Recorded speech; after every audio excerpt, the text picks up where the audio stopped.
नमस्कार, मैं निशा शर्मा और आप सभी का न्यूज 21 के स्पेशल सेगमेंट बयानवीर में स्वागत करती हूँ। न्यूज 21 का सबसे धमाकेदार सेगमेंट है बयानवीर और आज इसी सेगमेंट में हम बात करने वाले हैं राजनीति की उस बिसात की जो कि बिक चुकी है और जुबानी थी जो है वो कमान से निकल चुके हैं। तो आज के बयानवीर के अखाड़े में हम तीन बड़े चेहरे लेकर आए हैं। एक तरफ राहुल गांधी है जो कि केरल की धरती से दिल्ली तक दहाड़ लगा रहे हैं। दूसरी तरफ है राजस्थान के जादूगर अशोक गहलोत जो कि अपने बेटे और बंगले की सियासत पर सफाई दे रहे हैं। और तीसरी तरफ है केंद्रीय मंत्रियों की वो टोली जो बंगाल के चुनावी रण में ममता सरकार के खिलाफ चुनाव आयोग के दरवाजे को खटखटा रही है। चलिए एक एक शब्द, एक एक हमला और राजनीति का वो चेहरा जो शायद आपने पहले कभी नहीं देखा होगा। चलिए शुरू करते हैं बिना रुके बिना थके आज के तीनों बड़े बयानों की ओर।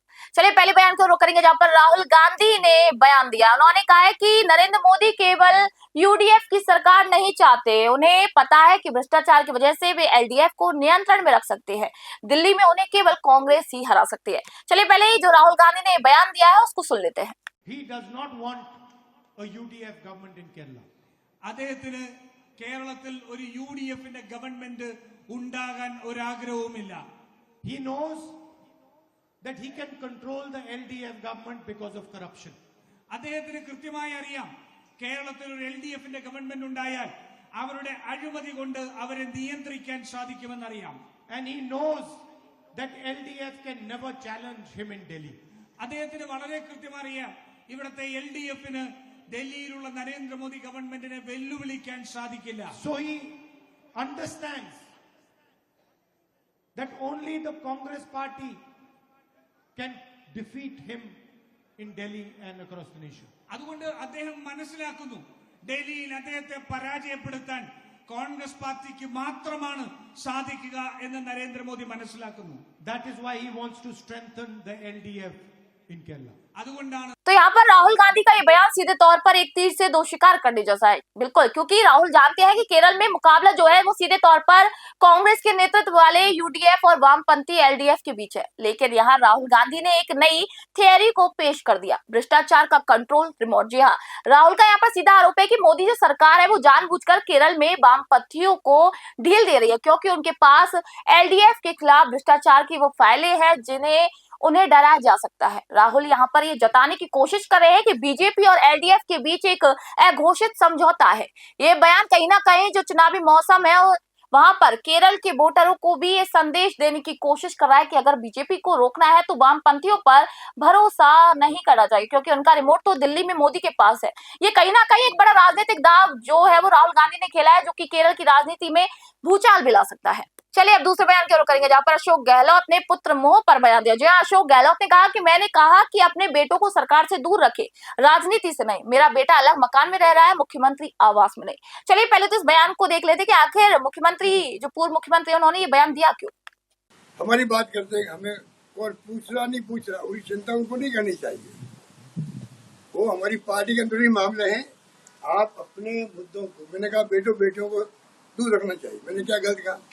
मैंने कहा बेटों को जो है आपको चाहिए उनको दूर रखें सरकार से। ये मैंने नहीं कहा राजनीति से दूर रखो। मैं तो कहना चाहूंगा मुख्यमंत्री जी को और तमाम मंत्रियों को, बीजेपी को, अपने परिवार को लोग आगे लाओ। बेटा हो, बेटी हो, साला हो, साली हो, कोई हो, लाओ आगे। उसके अंदर जो है आएंगे आगे तो नई पीढ़ी को अनुभव का लाभ मिलेगा आप लोगों के।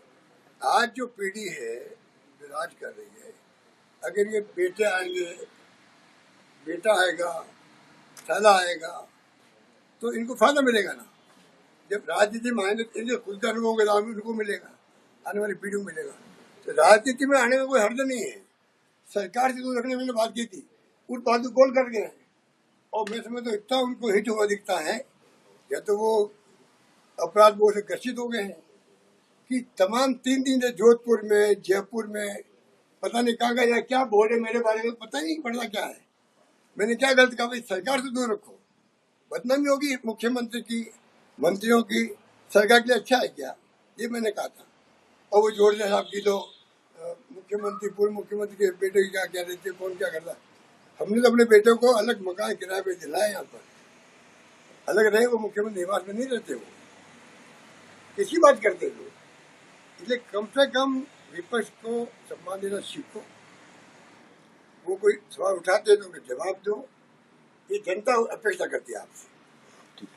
तो यहाँ पर राजस्थान की राजनीति मोड़ में ये बयान देते हुए नजर आ रहे हैं। जब अपनों पर वार हुआ तो गहलोत को यहाँ पर सफाई देने मैदान में उतरना पड़ा। लेकिन सवाल ये है कि क्या अलग मकान में रहने से सत्ता का जो प्रभाव है वो कम हो जाता है? गहलोत यहाँ पर ये साबित करने की कोशिश कर रहे हैं कि उन्होंने परिवारवाद को बढ़ावा कभी दिया ही नहीं, लेकिन राजनीति में टाइमिंग ही सब कुछ होती है। एक तरफ वो यहाँ पर कह रहे हैं कि बेटों को सरकार से दूर रखो, और दूसरी तरफ राजनीति के दरवाजे भी खुले रखते हैं। कहीं ना कहीं ये जो विरोधाभास की उनकी घेराबंदी है, ये उनका एक कारण बन सकती है। सवाल ये है कि क्या ये जो बयान उन्होंने जनता के सामने दिया है वो जनता के गले से नीचे उतरेगा या फिर नहीं? क्या मुख्यमंत्री आवाज से दूरी सत्ता के गलियारों में प्रभाव की दूरी मानी जा सकती है? गहलोत का ये बयान असल में पार्टी के अंदर और बाहर उठ रहे परिवारवाद के सवालों का एक कवच है, लेकिन ये कवच कितना मजबूत है ये तो आने वाला वक्त ही बता पाएगा।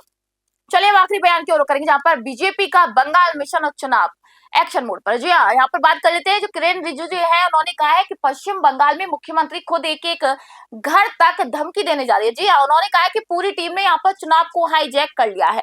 पहले तो जो किरेन रिजिजू ने यहाँ पर बयान दिया उसको सुन लेते कि आखिर उन्होंने ये बयान क्यों दिया है। ये बहुत ही गंभीर पिटीशन, बहुत ही महत्वपूर्ण एक विषय लेके आए हैं। अभी जो चुनाव हो रहे हैं 5 राज्यों में, उसमें से सबसे विशेषकर पश्चिम बंगाल में चुनाव को पूरा हाईजैक करने के लिए, लोकतंत्र को पूरा कब्जा करके, लोगों को अपना मत देने का अधिकार को वंचित रख करके, डरा धमका करके पश्चिम बंगाल में जो तबाही मचा रखा है, वहां के मुख्यमंत्री ममता बनर्जी और तृणमूल कांग्रेस ने जो हालात बना के रखा है, उसको लेकर के गंभीर चर्चा इलेक्शन कमीशन ऑफ इंडिया के साथ हम लोगों ने बैठक की। इलेक्शन कमीशन पूरे टीम अधिकारियों के साथ हम लोगों का एक एक पॉइंट को सुना, और हमने एक एक पॉइंट बारीकी से बताया कि मुख्यमंत्री खुद किस तरीके से वहां के वोटरों को घर घर तक धमकी दे करके कि जो बीजेपी को वोट देगा उसको नहीं छोड़ा जाएगा, और तृणमूल कांग्रेस का पूरा कार्यकर्ता, पूरा मंत्री, उनका पूरा टीम किस तरीके से पूरा इलेक्शन प्रोसेस को हाईजैक किया। पश्चिम बंगाल में जितना अधिकारी है, वरिष्ठ अधिकारी से लेकर के नीचे स्तर का पूरा को तृणमूल का कांग्रेस वर्कर टाइप बना करके जो हाईजैक किया गया है, उसका चिंता व्यक्त करते हुए हमने डिटेल में कब कब ममता बनर्जी ने लोगों को धमकी दिया और उनके अधिकारियों को किस तरीके से धमकी कराया गया, और लोगों को कैसे करके घर में अंदर जाकर के धराया गया है, धमकाया गया है, पूरा हम लोग विवरण हम लोग ने पिटीशन में लिखा है। और साथ साथ में इलेक्शन कमीशन को हम लोग ने दरखास्त किया है कि चुनाव फ्री एंड फेयर होना चाहिए। पिछली 3 इलेक्शन में तृणमूल ने जो दादागिरी करके चुनाव जीता है, इस बार ऐसा नहीं होना चाहिए, क्योंकि चुनाव लोगों का मर्जी से मतदान करने का एक अवसर है। ये लोकतंत्र में एक वोटर का अधिकार है, उसको कोई नहीं छीन सकता है। इसका सुनिश्चित इलेक्शन कमीशन को करना चाहिए, क्योंकि चुनाव का डेट घोषणा होने के बाद पूरा प्रोसेस, पूरा सिस्टम इलेक्शन कमीशन के कंट्रोल में आ जाता है। तो इलेक्शन कमीशन ये ध्यान रखना चाहिए कि पश्चिम बंगाल में वहां के वर्तमान सरकार, टीएमसी सरकार, और वहां के जो लोकल एडमिनिस्ट्रेटिव मशीनरी है, पुलिस तंत्र है, जिसको तृणमूल कांग्रेस ने पूरा कब्जा करके रखा है, उसको नियंत्रण में लाना चाहिए। ये सारा डिटेल हम लोगों ने इलेक्शन कमीशन के सामने में रखा है। अभी चुनाव जो पश्चिम बंगाल में चल रहे हैं, वह जनता भयंकर तृणमूल का खिलाफ में आवाज उठा रहे हैं, और डर के बौखलाहट में तृणमूल कांग्रेस और टीएमसी ने जैसे काम कर रहे हैं, ममता बनर्जी जैसे कर रहे हैं, वो से साफ पता चल रहा है कि टीएमसी हारने जा रही है। इसके लिए वो अब जबरदस्ती हाईजैक करना चाहता है। हम लोग ने दरखास्त किया, इलेक्शन कमीशन ने पॉजिटिव रेस्पॉन्स किया है और कहा कि फ्री एंड फेयर इलेक्शन के लिए जो कुछ करना होगा इलेक्शन कमीशन ऑफ इंडिया कदम उठाएगी, ऐसा हम लोगों को आश्वासन दिया है। तो दिल्ली के गलियारों से लेकर बंगाल की गलियों तक बीजेपी और टीएमसी के बीच एक जंग अब चुनाव आयोग की दहलीज तक जा पहुंचा।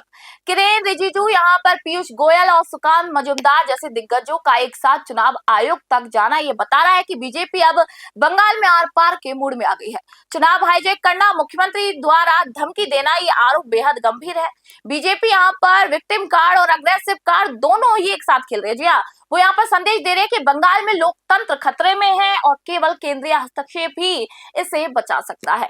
यानी कि ममता बनर्जी के गढ़ में सेंध लगाने के लिए बीजेपी ने प्रशासनिक और संवैधानिक दबाव दोनों बनाना शुरू कर दिया है।